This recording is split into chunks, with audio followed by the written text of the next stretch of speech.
우리가 빛된 삶을 살아가는 데 있어서 너무 중요하게 빛에 대해서 예수님께서 하신 말씀이 있는데, 그게 마태복음 5장에 있는 말씀이에요. 마태복음 5장. 이게 14절, 15절을 16절 이렇게 제가 한번 읽어드릴게요. 너희는 세상의 빛이라 산 위에 있는 동네가 숨겨지지 못할 것이요. 너희는 세상의 빛이라 이렇게 선포하셨어요. 예수님이. 너희는 빛이야. 산 위에 있는 동네에서도 아주 작은 불빛만, 호롱불만 있어도요, 그게 아무리 멀리서도 그게 구별이 돼요. 그래서 군대 다녀온 남자들은 다 알 거예요. 야간 훈련을 해서 적지로 들어갈 때 반드시 하면 안 되는 거 있잖아요. 등선을 따라서 가면 안 되죠, 그죠? 등선은 멀리서 봐도 금방 그림자가 표시가 나요. 맨 산 위에 있으니까. 그리고 불을 절대 켜면 안 돼. 그래서 뭐 담배 피는 거 이런 거 막 다 금지시키잖아요. 그러니까 적에게 들킨단 말이죠. 빛은 아무리 작아도 멀리 있어도 아주 어두울수록 더 빛나죠, 그죠? 어두울수록 더 빛나요.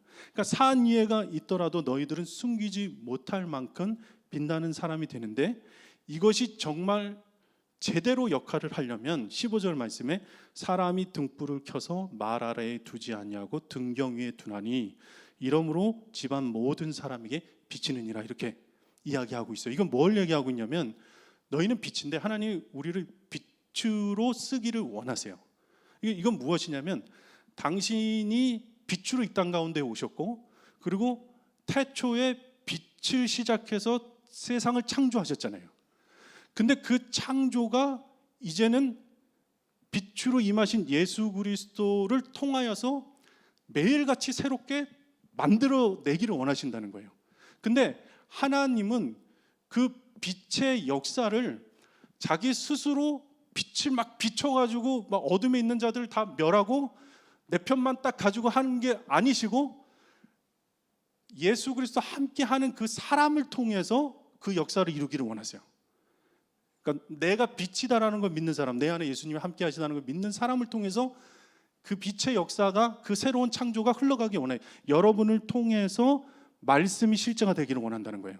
그러니까 이 말씀은 믿지 않는 사람들에게는 그냥 말인 것 뿐이에요.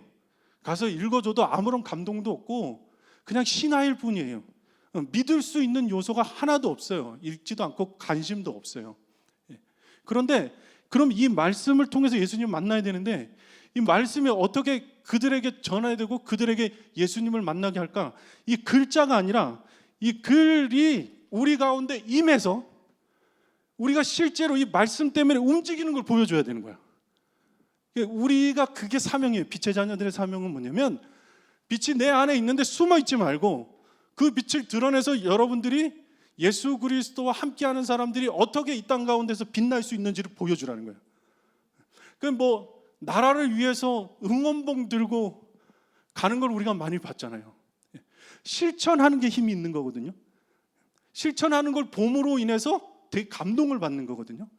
그러니까 이론이 아니고 어떤 논리가 아니고 실제가 되어야 된다. 근데 그 실제가 돼야 되는 그 사명의 역할, 요한이 그랬던 것처럼 세례 요한을 통하여서 그 빛을 증언했잖아요. 근데 그 빛을 증언했더니 어떤 사람들은 듣지 않고 어떤 사람은 예수 그리스도를 영접했더라, 그렇게 말하는 것처럼 빛의 자녀들이 가지고 있는 사명은 말을 듣고 그 말씀을 듣고 말씀을 써라.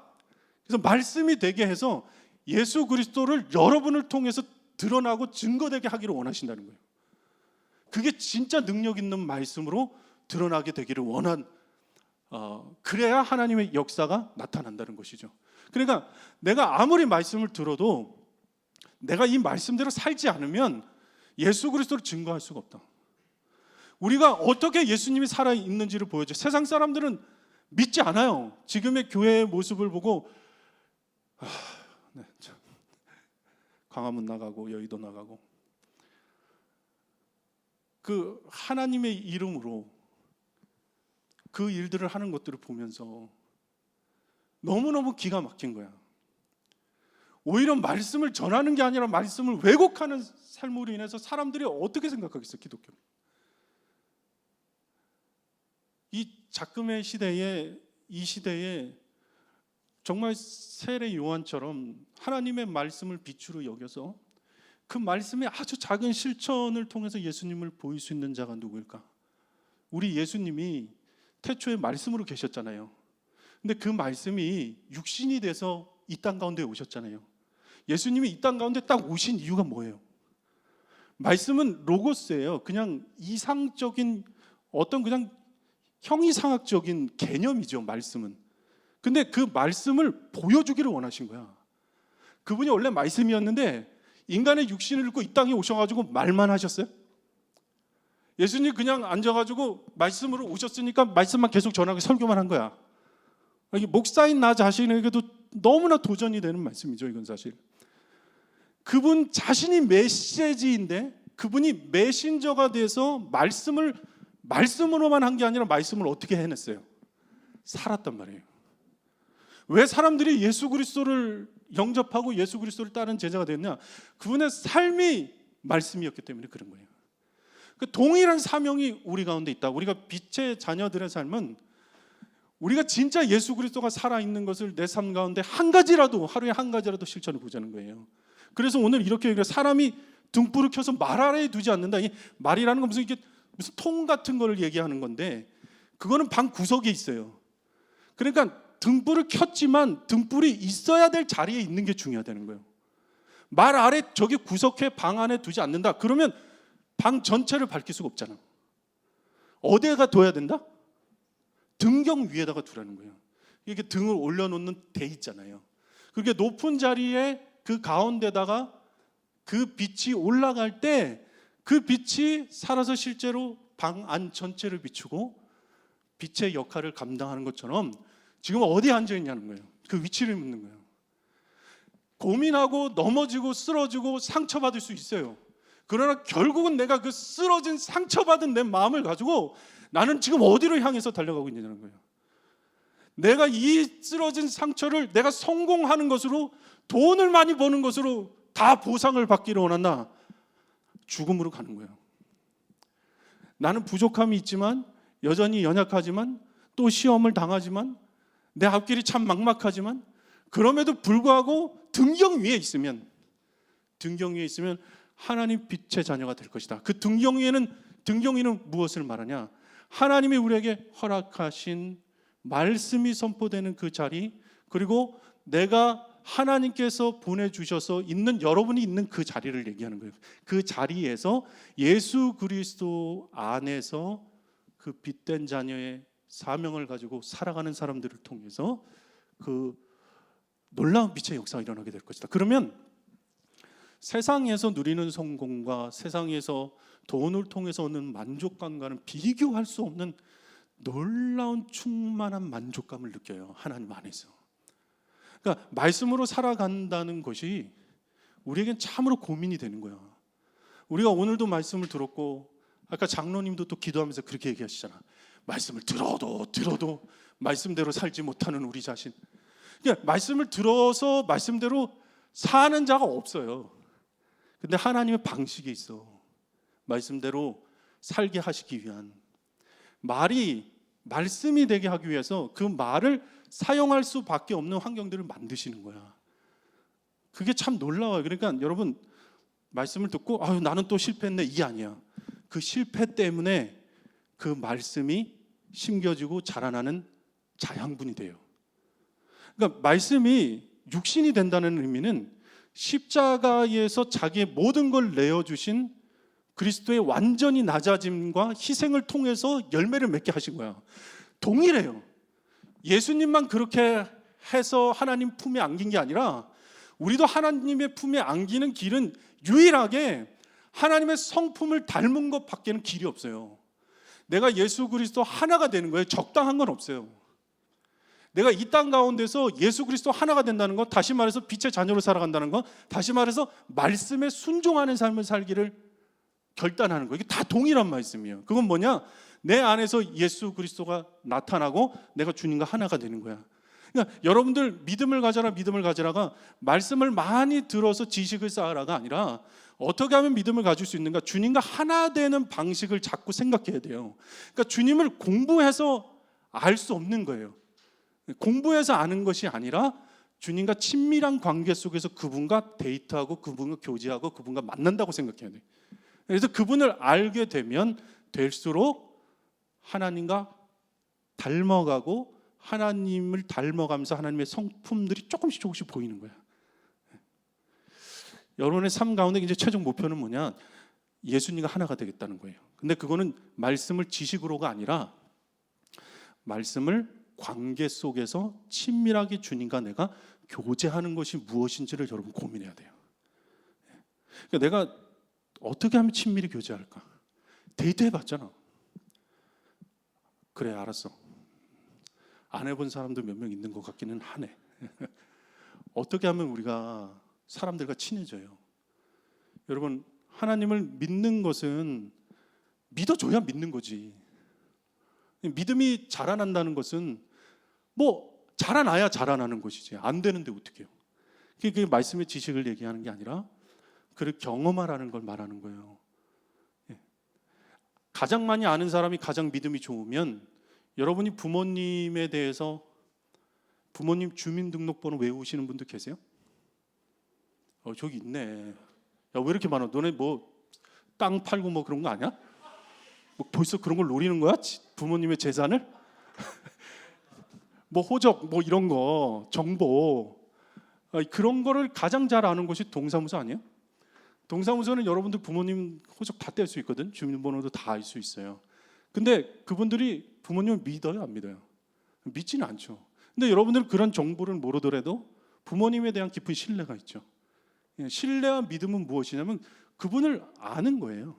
그분과 함께 살지 않으면 매일같이 눈을 떠서 같이 밥을 먹고 같이 대화를 나누고 뭐 싸우더라도 거기서 화해하고 그런 상호작용을 통해서 믿음이 자라나는 거예요. 그러니까 예수 그리스도를 내가 믿는 믿음은 말씀을 듣고 그 말씀을 오해했다가 그 말씀을 또 넘어졌다가 다시 또 순종했다가 이런 상호작용, 또 기도하면서 그 기도를 통해서 대화하고 어느 때는 기도 안 돼가지고 집 나갔다가 다시 전화 받고 다시 왔다가 잘못했다고 했다가 이런 상호작용과 인격적인 교제를 통해서 예수 그리스도를 점점 더 알게 된다는 거예요. 그러니까 말씀을 읽고 말씀의 빛에 따라서 살아간다는 것은 결국은 내 안에 계신 예수 그리스도와 친밀한 교제를 하는 일로 계속해서 자라나야 된다는 것입니다. 그러니까 여러분들 그 과정인 거예요. 지금 과정인 거예요. 그러니까 두려워하지 말라는 거지.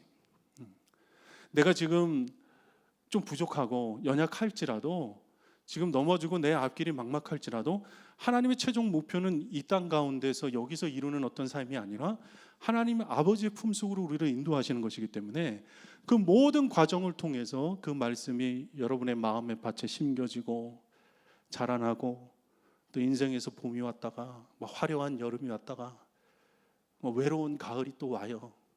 뭐가 되는 것 같은데 나는 또 왜 이렇게 또 외롭고 또 인생에서 겨울을 만나 다 떨어지고 아무것도 없는 것 같고 화려하게 꽃이 폈다가도 그 꽃이 또 다 떨어져요. 다 시들어버려요. 근데 그 시들어버리고 꽃이 떨어진 그 자리에서 다시 열매가 맺어지는 것처럼 예수 그리스도를 바라보는 그 믿음과 예배를 사모하는 그 마음과 내가 어렵고 힘들 때에 기도해야지 하는 그 마음, 그 등경 위에서 벗어나지 말라는 거야. 그러면 점점 더 하나님이 여러분 삶 가운데 그것을 인도해 주시고 은혜와 진리 가운데 살게 하실 거예요. 한 달 동안 세상 뉴스를 안 보고 싶어도 너무 안 볼 수가 없어가지고요. 난 이렇게 뉴스를 많이 본 한 달이 없었던 것 같아요. 시간도 많겠다. 틀면 다 나오겠다. 흥미진진하더라고요. 뭐 다큐, 뭐 예능 이런 거 엄청 제가 봤었는데 하나도 재미가 없어. 그게 제일 재밌더라고. 어떻게 되는 거야 이거? 하나하나씩 뭔가 밝혀지면서 오히려 뭐 개그, 코미디, 뭐 예능 이런 게 재미가 없을 정도니까. 근데 여러분 그 가운데서도 정말 하나님의 뜻 안에 사는 것이 무엇인가를 고민할 수밖에 없게 돼요. 보수, 진보 어떻게 이렇게 극과 극을 달리는 상황이 됐는지 모르겠어. 옛날에는 그냥 어느 정도 중간 정도가 있었던 것 같아. 좀 이렇게 대화도 좀 되고 뭐 서로 공격하더라도 그죠? 근데 이제는 아예 다른 세계의 사람들이 된 것 같아요. 제가 잘 보니까 보수 진보를 나누는 정확한 기준이 없다 그러더라고. 근데 보면 추구하는 방향이 대체적으로 그렇대. 그건 뭐냐면 보수는 자기 자신의 유익을 구하는 것이 가장 우선순위라는 거예요. 자기 자신에게 유익한 것을 구하는 본능을 가지고 있대. 자기를 방어하고 자기를 어떻게 하면 더 유익하게 만들고 만족할까에 대한 자기 자신 보호 본능이 있다는 거예요. 대체적으로 그렇대요. 내가 진보는 보니까 그러면 그 보수를 엄청 막 비난하고 하는 진보들은 그럼 또 뭐 어떠냐? 이 사람들은 자기 자신을 마치 보호하지 않는 것처럼 하는 형태를 취하고는 있어. 근데 자기 자신이 만든 진리와 신념을 숭배해. 약간 겉으로 봤을 때는 되게 도덕적인 것 같고, 그리고 보수의 어떤 그런 비윤리적이고 비도덕적인 것을 엄청 공격해. 법에 대해서 서로 얘기하잖아. 우린 다 법대로 한다, 법대로 하라. 근데 결국은 다 뭐냐면 자기 자신을 유익을 구하고, 결국은 자기 자신이 만든 어떤 신념과 진리를 기준으로 그걸 추구해. 시작은 똑같다는 거예요. 자기예요. 자기 자신. 자기를 구하는 거예요.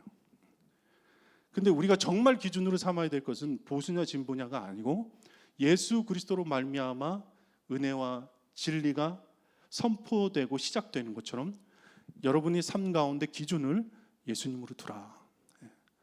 그래서 모든 판단의 기준이 예수 그리스도여야 되고, 그 예수님과 동행하면서 내가 누리는 기쁨과 열매들을 맛봐야 된다. 그래서 그 말이 말씀으로 되기까지는 내가 그 말을 써봐야 된다.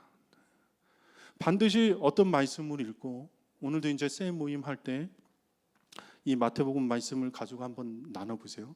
이 말씀을 가지고 할 때 이야기를 나눈 것을 끝내지 말고 무엇을 내가 실천해야 될까에 대한 고민을 하시고, 그리고 그것을 작은 실천이라도 써보면 그것이 조금씩 내 마음 가운데 심겨지면서 열매를 맺게 될 것이다. 할렐루야. 스스로를 빛내는 자가 아니다. 우리는 빛의 자녀가 맞는데 스스로를 빛내는 건 뭐? 발광이라 그랬지.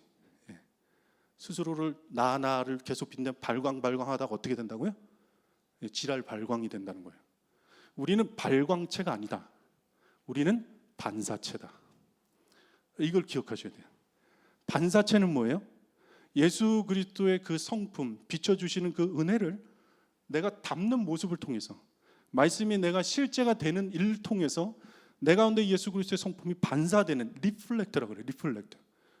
그러니까 발광이 스스로 되는 것이 아니라 스스로 발광하다가는 다 태워지고 없어지고 마는 거예요. 남는 게 없어요. 쟤만 남아요. 그러니까 그 인생이 아니라 우리는 반사체가 되어야 된다. 할렐루야. 발광체가 아니라 뭐라고요? 반사체. 그러니까 리플렉트예요. 하나님의 영광을 반사시키는 거예요. 하나님 닮은 모습을 통해서 하나님의 영광을 드러내는 세례 요한이 가지고 있었던, 자기보다 앞서 계신 그분을 위해서 그분의 길을 예비하는 삶을 살았던 그 사명이 빛의 자녀에게 다 있다. 그러니까 우리가 샤인 커뮤니티니까 주님이 주시는 그 영광의 빛을 반사하는 2025년도가 되라. 그래서 목표를 삼으세요. 말씀을 내가 다 통독하겠다, 말씀을 몇 번 읽겠다, 이거 자체는 중요한 게 아니에요. 말씀이 내 안에서 심겨지고 실제로 밭을 기경하고 눈물 흘리고, 거기 그것 하다가 억울한 일도 당하고 말씀대로 살려다가 뭐 아픔도 경험하고, 좀 뚜렷하게 말씀해 주시면 좋겠는데 뭐 그렇지도 않아요. 내가 말씀 전하면서 뭐 이렇게 하나님이 음성 주셨고 이렇게 얘기했지만 그럼 매일 그렇게 했겠냐고요. 그 몇 개 그렇게 된 거예요. 그 포인트에, 중요한 포인트에서. 근데 매일같이 흐릿하지만 희미하지만 말씀을 내 안에서 주님과 더 친밀하게, 더 앞으로 등경 위에서 벗어나지 말고 하나님 주신 그 은혜들을, 그러니까 하나님과 하나 되고 더 예수님을 알아가고 더 경험하고, 그러면서 주님의 영광을 이렇게 빛나는 여러분 되시기를 주님의 이름으로 축복합니다. 네, 우리 기도하고 말씀을 마칩시다. 같이 우리 한 마음으로 기도합시다. 사람이 등불을 켜서 말 아래에 두지 아니하고 등경 위에 두나니 이러므로 집안 모든 사람에게 비친다. 이같이 너희 빛이 사람 앞에 비치게 하라. 그들로 너희 착한 행실을 보고 하늘에 계신 너희 아버지께 영광을 돌리게 하라 그랬어요. 착한 행실이 내가 착해서 되는 것이 아니에요. 그냥 착하다고 하는 사람은 이제 겉모양만 그렇게 되는 거예요. 정말 착한 것, good things, 그것은 하나님에게만 있는 거예요. 선한 것은. 선한 것은 무엇이냐? 그냥 도덕적으로 죄를 안 짓는 착하는 걸 말하는 게 아니에요. 선하고 착하다는 것은 하나님의 뜻대로 사는 사람을 착하다고 하는 거예요. 하나님의 뜻이 아니면 과감하게 내려놓고 오직 하나님의 말씀대로 선한 길로 인도하시는 주님을 믿고 그렇게 나아가는 사람들을 얘기하는 거예요. 내가 하나님의 뜻을 깨닫게 하시고 그 뜻 가운데 벗어나지 아니하며 주님이 주시는 그 영광의 빛을 빛내는 자로 그렇게 살게 하여 주시옵소서. 어둠에 거하지 말고 일어나라, 일어나라. 빛 대신 주님을 바라봐라. 그 주님과 동행하라. 그런 자가 되기를 위하여서 우리 함께 기도하겠습니다. 주님 아버지 하나님 감사합니다.